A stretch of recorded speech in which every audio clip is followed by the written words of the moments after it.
Graham Foulkes, a father grieving for his 22-year-old son David, a pain he says will never go away. And now a Court of Appeal judge has met with the 52 families to let them know the latest decision. She said that she would be holding the inquest next year, and she said that she had to tell us some news which we might find upsetting, and that was that the inquest would also cover inquests into the deaths of the bombers.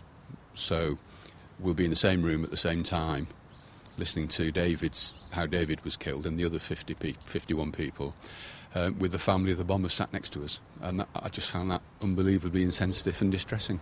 Lady Justice Hallett told the family she had no choice but to hold the inquest at the same time, but was keen to stamp her authority on proceedings. A pre-inquest hearing will take place early next year. The full inquests are expected to follow in the autumn. You could feel the atmosphere, the temperature in the room dropped. And we were stunned, absolutely stunned. And none of us, I don't think any of us had anticipated that. We hadn't expected it. We weren't pre-warned.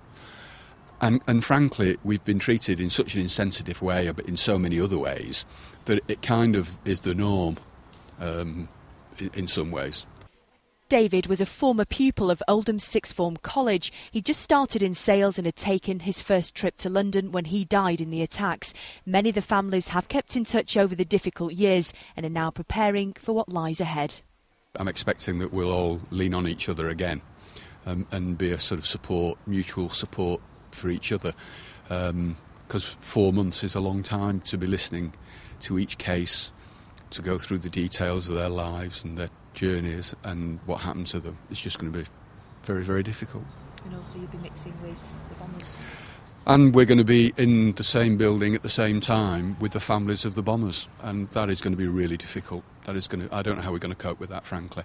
I'm worried that some of the families will boycott the inquest because they won't be able to face it, and that doesn't seem right at all.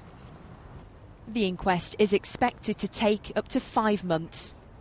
Rebecca Bucchiello, Channel M Today.